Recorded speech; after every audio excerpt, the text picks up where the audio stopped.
স্বাগত খেলাযোগে, আপনাদের সাথে আছি আমি ফাইম রহমান। সেন্ট কিটসের সিরিজ বাঁচিয়ে রাখার ম্যাচে ওয়েস্ট ইন্ডিজের বিপক্ষে ব্যাট করছে বাংলাদেশ। প্রথম ম্যাচ হেরে যাওয়ায় এই ম্যাচ জিততেই হবে টাইগারদের। টস হেরে ব্যাটিংয়ে নামে বাংলাদেশ। গত ম্যাচের মতো এই ম্যাচেও ফ্লপ টাইগারদের। টপ অর্ডার ইনিংসের তৃতীয় ওভারে মাত্র 2 রান করে আউট ওপেনার সৌম্য সরকার। 19 বল খেলে মাত্র 4 রান করেন লিটন দাস। গেল ম্যাচে টাইগারদের হাইয়েস্ট স্কোরার ক্যাপ্টেন মিরাজও টিকতে পারেননি বেশিক্ষণ। জেইডেন সিলসের বলে ক্লিন বোল্ড হন তিনি, কিন্তু এক প্রান্ত আগলে রেখে ব্যাটিং করছিলেন তানজিদ তামিম। তবে হাফ সেঞ্চুরির থেকে মাত্র 4 রান দূরে থাকা তামিমকে প্যাভিলিয়নে ফেরান গ্রিভস।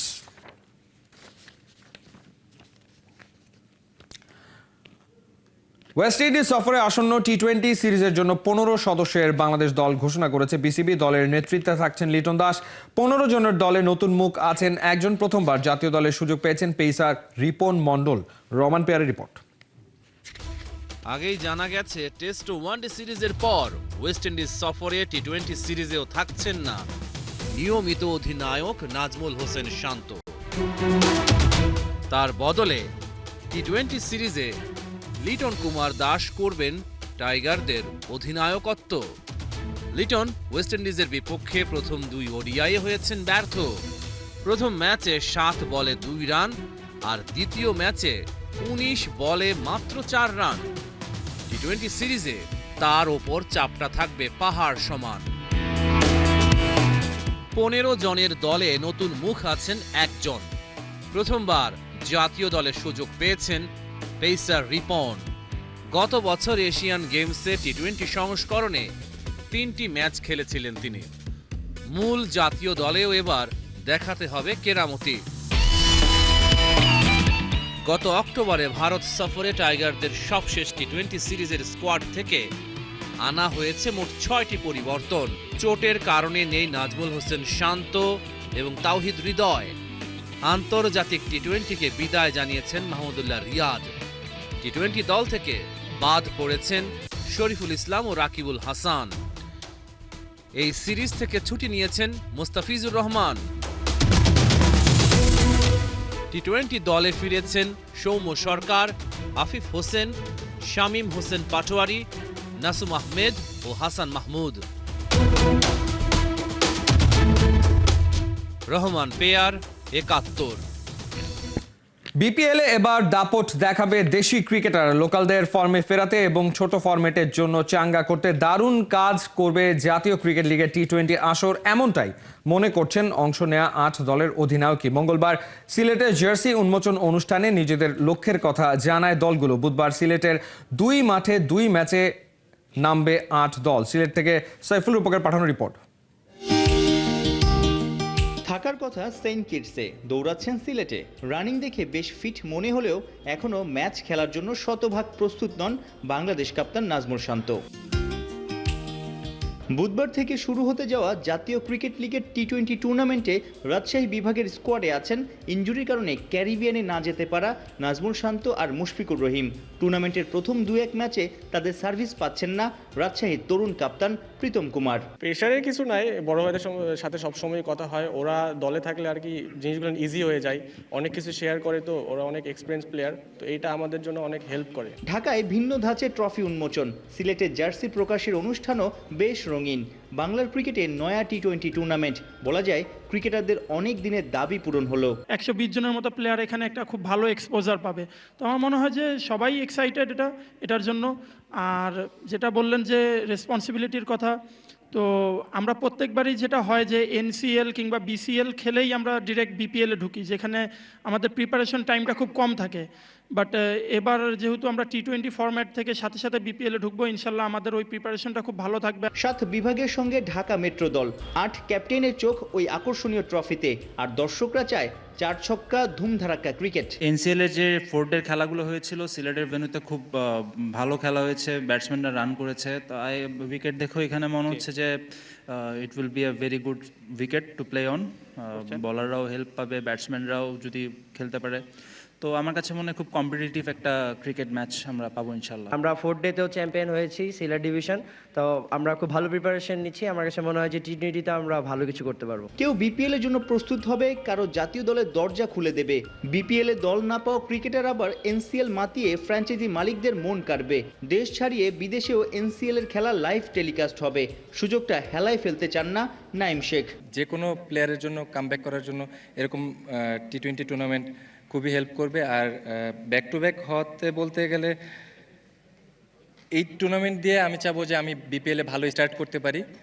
আর বিপিএলে থাকবে মেইন ফোকাস যে আমি এখানে জন্য পারফর্ম করে আবার ন্যাশনাল টিমে কামব্যাক করতে পারি। এনসিএল টি20 ট্রফিটা অনেকটা ইউএফএ চ্যাম্পিয়ন্স লিগের টুর্নামেন্টের যে ট্রফিটা সেটার মতো। সেই জায়গাটাতে রিয়াল মাদ্রিদের আধিপত্য। এনসিএল টি20তে কে হবে রিয়াল মাদ্রিদ, অর্থাৎ প্রথম ট্রফিটা কে জিতবে, তারপর ধারাবাহিকতা কে রাখবে। ট্রফি নিয়ে তো কারাকারি হবে, তবে সবচেয়ে বড় ব্যাপার হবে লোকাল ক্রিকেটাররা কে কেমন করে বিপিএল এর আগে। পাশাপাশি ইন্টারন্যাশনাল টি20তে বাংলাদেশের যে দুরবস্থা, এই টুর্নামেন্টগুলো নিয়মিত হলে এবং লোকাল ক্রিকেটাররা সামর্থ্য দেখাতে পারলে বাংলাদেশের জন্য আসলে অনেক বেশি লাভ হবে। সাইফুল রূপক, 71, সিলেট। অগাস্ট থেকে ডিসেম্বর নতুন বাংলাদেশে 4 মাসে ঘরে এলো 5টা শিরোপা। ইতিহাস তৈরি করে প্রথমবার অংশ নিয়ে গ্লোবাল সুপার লিগের শিরোপা জিতেছে রংপুর রাইডার্স। এই অর্জনে বাড়িয়েছে গোটা দলের আত্মবিশ্বাস। সোহান, রাব্বি, সাইফুদ্দিনের লক্ষ্য এবার বিপিএল এ ভালো করা। অনুবাপী রিপোর্ট। চোখের পাতায় কাপন তুলে প্রথমবার অংশ নিয়ে গ্লোবাল সুপার লিগে জাকজমকে চমক লাগায় রংপুর রাইডার্স। মাঠের লড়াইয়ে উজ্জ্বল করেছে বাংলার মুখ। বিপিএল এর এই দল সদা সবকিছু করতে থাকে প্রস্তুত। সোহান, রাব্বি, সাইফুদ্দিনদের মতো ক্রিকেট পালোয়ানদের হাতে থাকে ওদের ঝান্ডা। ওদের জার্সিতে খেলে বাঘা বাঘা সব নাম। এতেই মিটল পিয়াসা, এলো অরাধ্য সফলতার কাঙ্ক্ষিত শিরোপা। এরকম একটা টুর্নামেন্টে আমাদের ফার্স্ট টাইম যে আমরা ট্রফি জিততে পেরেছি কোনো টুর্নামেন্টের ফাইনাল খেলে। তো আমার কাছে মনে হয় যে অবশ্যই প্রতিটা প্লেয়ার অনেক বেশি প্রথম 2 ম্যাচ হারার পরে খুব বেশি সবাই ছিল যে কীভাবে আমরা এখান থেকে ভালো করতে পারি। এবং সবথেকে যে জিনিসটা আমার কাছে মনে হয় যে টিম হিসেবে ভালো করতে পেরেছি। এটা আসলে অনেক বড় অ্যাচিভমেন্ট, যদিও আসলে কখন আমরা ওইভাবে চিন্তা করিনি টুর্নামেন্ট যাত্রা শুরু থেকে। তারপরে ইনশাল্লাহ আমরা চ্যাম্পিয়ন হয়েছি, আমরা সত্যি আনন্দিত। সময়ের সাম্পানের এখন বড্ড তারা। ক্রিকেট শিডিউল যে আজকাল বড্ড ব্যস্ত, ক্রিকেটারদের কাঁধেও তাই চাপ থাকে মস্ত। অনেকে সময় মতো যোগ দিতে পারেন না, যোগ দিলেও গোটা টুর্নামেন্ট শেষ করতে পারেন না। গ্লোবাল সুপার লিগে রংপুর রাইডার্স বাংলাদেশকেই তো প্রতিনিধিত্ব করছে। আমাদের ভিতরে সবসময় যে ব্যাপারটা কাজ করেছে যে আমরা যে আমাদের বাংলাদেশের প্রতিনিধিত্ব করতে গিয়েছি ওখানে টুর্নামেন্টে, কারণ ওখানে যখন টুর্নামেন্টের টিমগুলোর কথা বলতো তখন অবশ্যই তারা প্রত্যেকটা দেশের নামও বলতো যে অস্ট্রেলিয়া থেকে এই টিমটা এসেছে, বাংলাদেশ থেকে এসেছে বা পাকিস্তান থেকে আসছে। তো অবশ্যই আমাদের ভিতরে দেশের কথাটা সবার আগেই আমাদের মনে পড়তো। End of the day team অপারেশনের ম্যানেজার শারিয়ান নাফিজ এবং ফারুক আহমেদ আমাদেরকে অনেক সাহায্য করে ফাইনালি আমাদেরকে খেলতে দিয়েছে। ওদের জন্য বোনাস এখন পর্যন্ত ডিক্লেয়ার করা হয়েছে, প্লেয়াররা খুব শীঘ্রই বোনাস পেয়ে যাবে। বাংলাদেশের কোনো দলের এটাই প্রথম কোনো বৈশ্বিক শিরোপা জেতা। বেড়েছে গোটা দলের আত্মবিশ্বাস। এবার রংপুর রাইডার্স বিপিএল ক্রিকেটেও ফিরে পেতে চাইবে শিরোপার স্বাদ। অর্ণব বাপি, 71। মাত্র 13 বছর বয়সে সারা দুনিয়া কাঁপিয়ে দেয়া বৈভব সূর্যবংশীর আসল বয়স নিয়ে কানা ঘুষা চলছে। এবারে প্রশ্ন তুলেছেন পাকিস্তানের সাবেক পেসার জুনায়েদ খান। বৈভবের বাবা এই ইস্যুতে আত্মপক্ষ সমর্থন করলেও সমালোচনা থামছে না। তবে কি আরও একবার সঠিক বয়সের প্রমাণ দিতে হবে এই ইয়াং সেন্সেশনকে? খালিদ জামিল জানাচ্ছেন বিস্তারিত। ঘটনা গেল বছরের। হিন্দি পত্রিকা বিএনএন নিউজকে দেয়া এক সাক্ষাৎকারে বৈভব সূর্যবংশী বলছিলেন 2023 সালের সেপ্টেম্বরে তার বয়স হবে 14 বছর। কিন্তু তার বছর খানেক বাদে যখন আইপিএল এর অকশন থেকে তাকে 1,10,00,000 রুপিতে রাজস্থান রয়্যালস কিনে নিল, তখন জানা গেল ওর বয়স 13 বছর। তার মানে 1 বছরের ব্যবধানে বয়স বাড়ার বদলে কমে গেছে। এ কেমন বিচার? আইপিএল অকশনের পরেও বৈভবের এজ কন্ট্রোভার্সি নিয়ে আলোচনা থামেনি। অনূর্ধ্ব-19 এশিয়া কাপের সেমিফাইনালে শ্রীলঙ্কার বিপক্ষে তার ব্যাটিংয়ের একটি ভিডিও সামাজিক যোগাযোগ মাধ্যমে শেয়ার করে পাকিস্তানের সাবেক পেসার জুনায়েদ খান মন্তব্য করেছেন, মাত্র 13 বছর বয়সী একজন ক্রিকেটারের পক্ষে কি এত বড় বড় ছক্কা মারা সম্ভব? সেমিফাইনালের ওই লড়াইয়ে বৈভব 36 বলে 67 রান করেন, মারেন 5টা করে বাউন্ডারি আর ওভার বাউন্ডারি। সেই সুবাদে হয়েছেন ম্যাচ সেরাও। কেবল ওই একটা ম্যাচই নয়, ভারতের হয়ে এই টুর্নামেন্টে আয়ুষ মাত্রের সাথে যৌথভাবে তুলেছেন সর্বোচ্চ রান। 5 ম্যাচে করেছেন 176, আছে 250। এর মধ্যে সর্বোচ্চ 76 রানে অপরাজিত থাকেন আরব আমিরাতের বিপক্ষে। একজন 13 বছর বয়সী বাচ্চা ছেলের পক্ষে এটা অসম্ভবের কাছাকাছি বলেই মনে করছেন জুনাইদ খান। বয়স বিতর্কে বৈভবের বাবা সঞ্জীব সূর্যবংশী অবশ্য কথা বলেছেন বেশ কদিন আগেই। পিটিআইকে দেয়া এক সাক্ষাৎকারে তিনি জানিয়েছিলেন 8.5 বছর বয়সেই বিসিসিআই এর অধীনে তার বোন টেস্ট হয়, দরকার হলে আবারও ছেলের বয়সের প্রমাণ দিতে রাজি আছেন। বৈভবের বয়স ইস্যুতে সামনে আসছে আরও একটা বিষয়। 2020 সাল থেকে আইসিসি তাদের নতুন পলিসি কার্যকর শুরু করে, যেখানে বলা হয় বৈশ্বিক আসরের অংশ হতে কোনো একজন ক্রিকেটারের বয়স হতে হবে অন্তত 15। তাহলে বৈভব আইপিএলে কিভাবে খেলবেন? এর উত্তরও আছে। বিশেষ কারো ক্ষেত্রে সংশ্লিষ্ট বোর্ডের অনুরোধে এ ব্যাপারে ছাড় দেয়া যেতে পারে। আর আইপিএল এর আওতায় পড়ে না, কারণ কাঠামোগত দিক থেকে সেটা ভারতের ঘরোয়া আসর। তবে বয়স যেটাই হোক, প্রতিভার কদর তো করতে হবেই। কদিন বাদেই লিস্ট এ ক্রিকেটে অভিষেক হচ্ছে তার। এরপরেই আইপিএল এর মহারণ। এশিয়া কাপের ফাইনালে বাংলাদেশের বিপক্ষে ফ্লপ বৈভব সূর্যবংশী দুনিয়ার সবচাইতে হাই ইন্টেন্সিটির টুর্নামেন্টে কেমন করেন সেটাই দেখার অপেক্ষা। খালিদ জামিল, 71। 12টি প্রধান এজেন্ডা বাস্তবায়নের লক্ষ্যে বুধবার বসছে বাফুফের দ্বিতীয় বোর্ড মিটিং, যার মধ্যে বাফুফের বিভিন্ন স্ট্যান্ডিং কমিটি গঠন, রেফারিদের পারিশ্রমিক বৃদ্ধি ও কোচ হাভিয়ার কাবরেরার থাকা না থাকা অন্যতম। কাজী সালাউদ্দিনের 16 বছরের শাসনামলে যা হয়নি তার অনেক কিছুই ঘটতে যাচ্ছে সামনে, যার মধ্যে অন্যতম ফুটবলের বিকেন্দ্রীকরণে ঢাকার বাইরে বোর্ড মিটিং। বিস্তারিত মেহেদী নাইমের রিপোর্টে।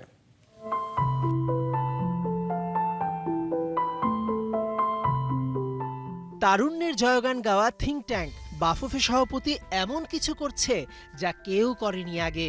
বুধবার নতুন কমিটির দ্বিতীয় কার্যনির্বাহী সভা বাফুফে ভবনে বসলেও তৃতীয়টি বসতে পারে সহসভাপতি ফাহাদ করিমের এলাকা বন্দরনগরী চট্টগ্রামে। চতুর্থটি বসতে পারে আরেক সহসভাপতি নাসের শাহরিয়ার জাহিদির ফুটবল একাডেমির শহর যশোরে। ঢাকার বাইরে সারা দেশে ফুটবলের বিকেন্দ্রীকরণে এটা দিয়েই যে হবে নবদিনের সূচনা, যে আইডিয়া কাজী সালাউদ্দিনের মাথায় 16 বছরেও আসেনি। ক্রিকেট বোর্ডের সাবেক প্রেসিডেন্ট সাবের হোসেন চৌধুরী অতীতে ক্রিকেট বিকেন্দ্রীকরণে কক্সবাজারে এমন বোর্ড মিটিং করার নজির গড়েছিল। ফলাফল, ফুটবলকে ছাপিয়ে তরতর করে ক্রিকেটের এগিয়ে যাওয়াটা তো সবারই জানা।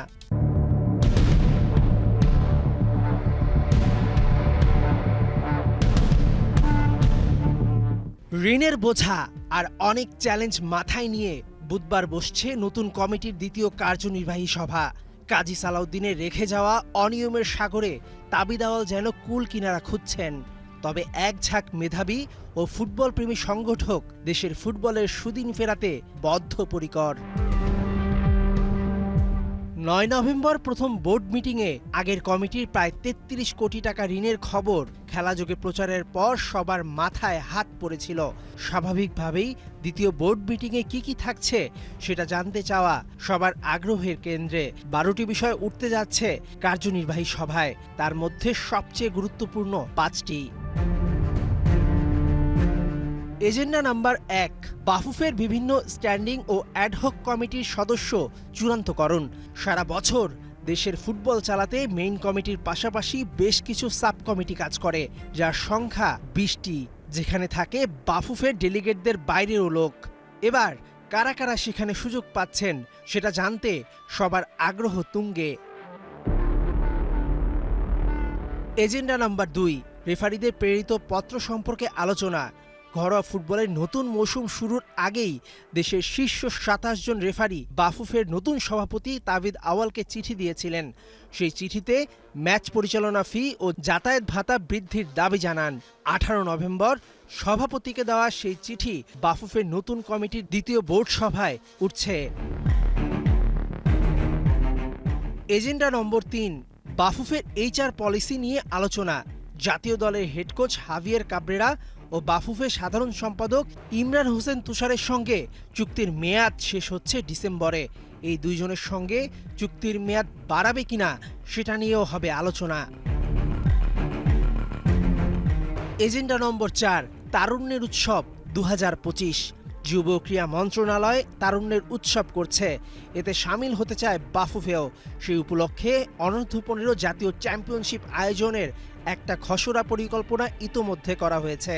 সেটি নির্বাহী সভায় অনুমোদন পেলে ক্রীড়া মন্ত্রণালয় বরাবর প্রেরণ করবে ফেডারেশন। এজেন্ডা নম্বর 5, পেশাদার ফুটবল লীগ ম্যানেজমেন্ট কমিটি নিয়ে আলোচনা। দেশের শীর্ষ লীগ ভালো না হলে কখনোই ফুটবলে উন্নতি সম্ভব নয়। তাবিদ আওয়ালের নেতৃত্বাধীন কমিটি তাই সর্বাধিক প্রায়োরিটি দিচ্ছে দেশের ঘরোয়া ফুটবলকে। এছাড়াও ফুটবল ক্যালেন্ডার, খসড়া বাজেট, প্রকিউরমেন্ট পলিসি সহ 7টি বিষয় উঠছে বোর্ড মিটিংয়ে। দেশের ফুটবলকে এগিয়ে নিতে প্রতিটা জায়গায় ধীরে ধীরে উন্নতি চায় বর্তমান কমিটি।